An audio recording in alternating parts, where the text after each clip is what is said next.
Hello, my dear students. I hope you are doing great. So, I have come up with a very beautiful question in which lot of concepts are involved. It's about the RBD, rigid body rotation. So, let's see this question. I'm reading this question here.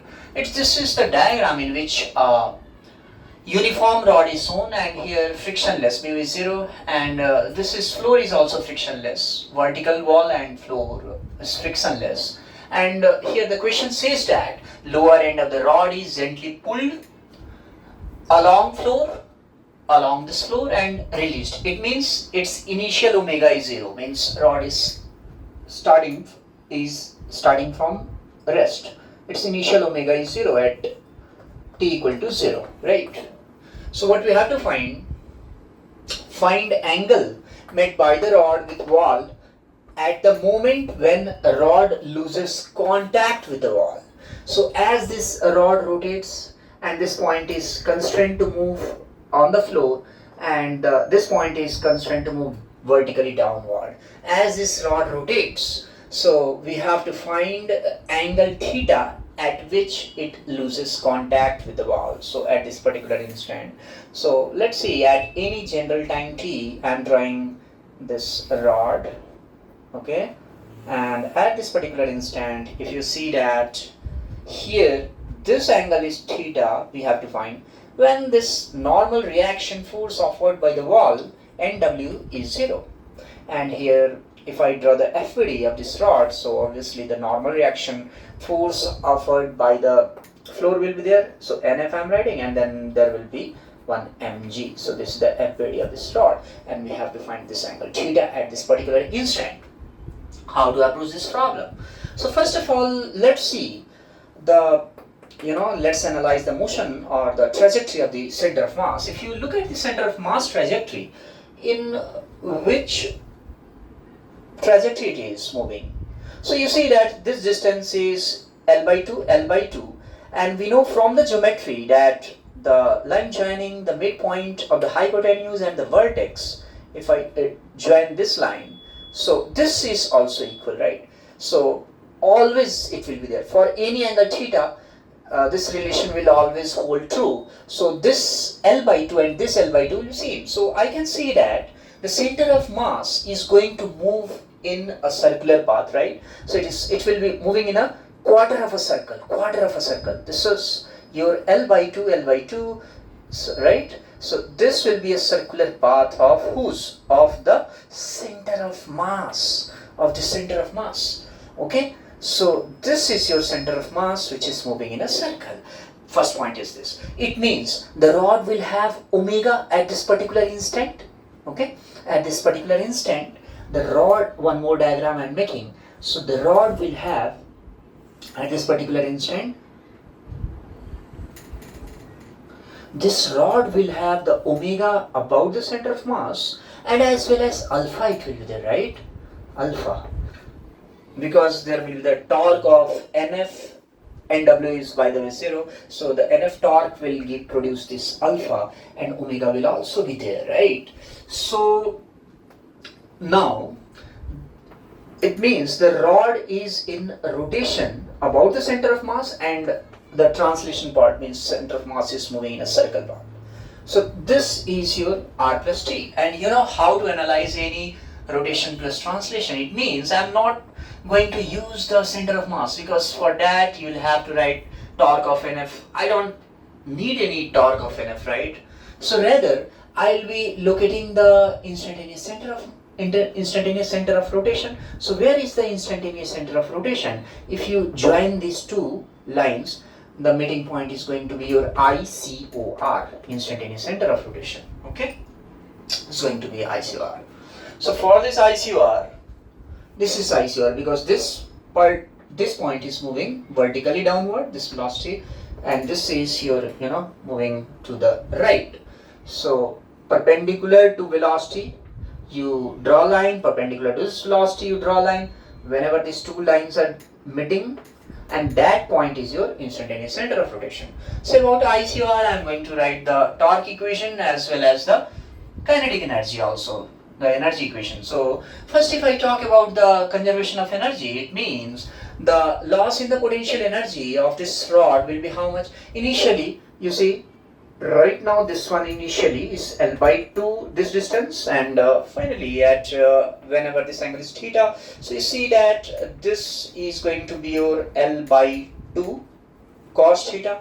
So L by 2 cos theta, and this is also going to be L by 2 cos theta because this angle is theta. So L by 2 cos theta. So the loss in potential energy will be mg into the vertical distance dropped, which is L by 2 into 1 minus cos theta, is equal to the kinetic energy of the rod at this instant.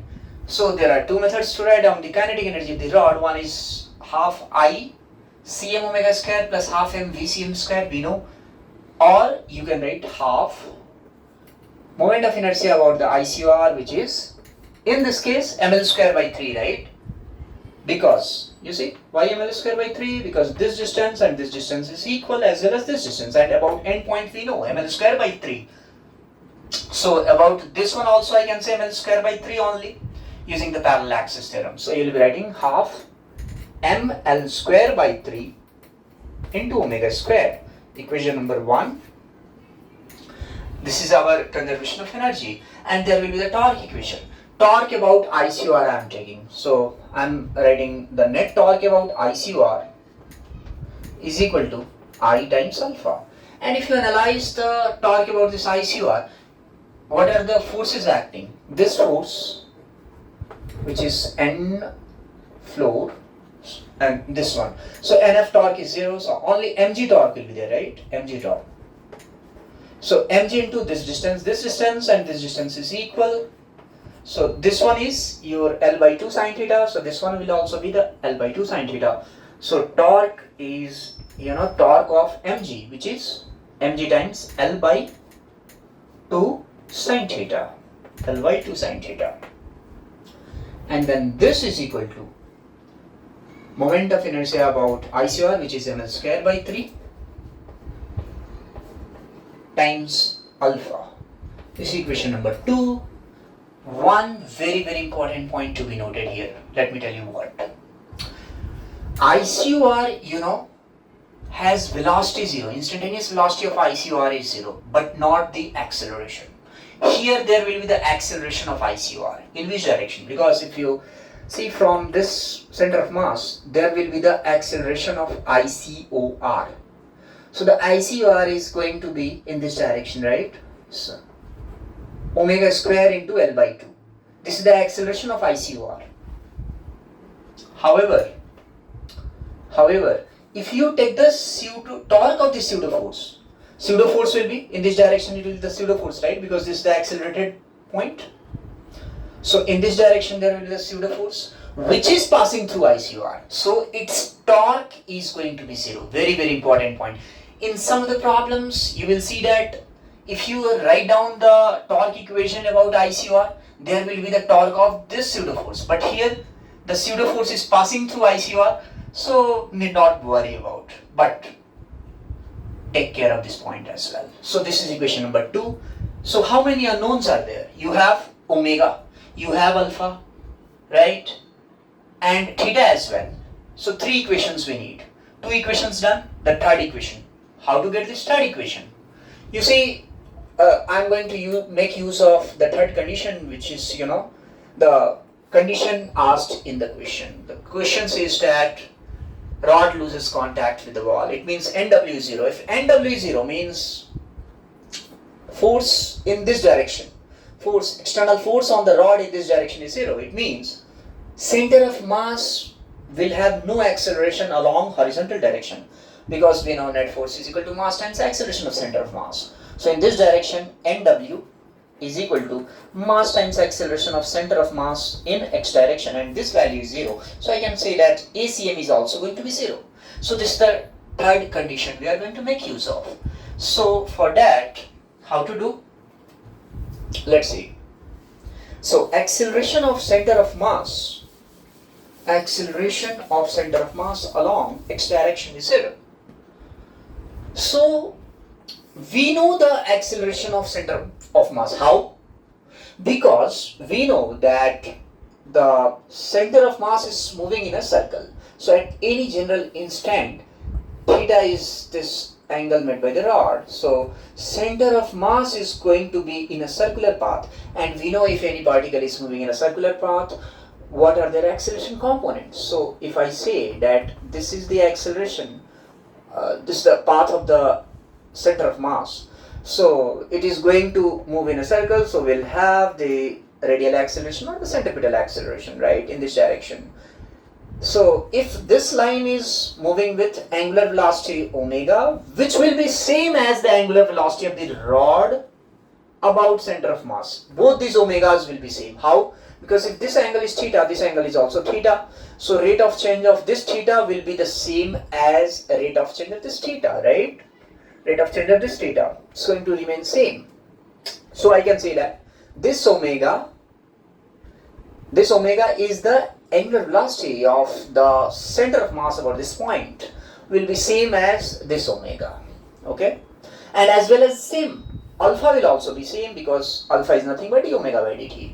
So alpha omega we know about this point of the center of mass. So what are the accelerations of this center of mass? So we can say that the acceleration of the center of mass in this case will be, one is the radial component, which is nothing but your omega square L by 2.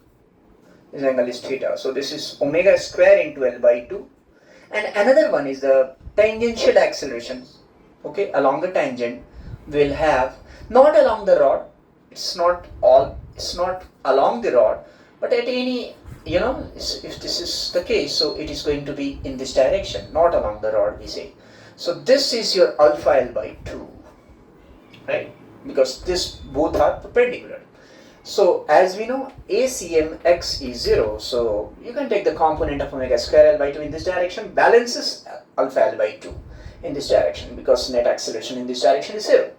So omega square times L by 2, and what is this angle? If you see this one, if I draw the horizontal line, this angle is theta, right? So this angle is 90 minus theta. So omega square L by 2 component in this direction is going to be omega square L by 2 cos 90 minus theta, which is sin theta, is equal to, and this angle will be theta, is equal to alpha L by 2 cos theta. Okay, so this is our which condition? Third condition.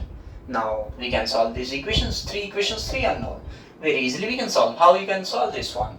Omega square, you can put the value of omega square from first equation here, and the value of alpha back here. Everything will be out, only theta will be there, and you will be getting the value of the theta as cos theta. Finally I am writing cos theta, you will be getting 2 by 3. And I request all my students to solve these equations. I am not here to solve the equations, rather my main objective is to develop your analytical skill, critical thinking skill to solve any complex problems in physics. That's my main objective. Okay, so now you got it. This is the answer.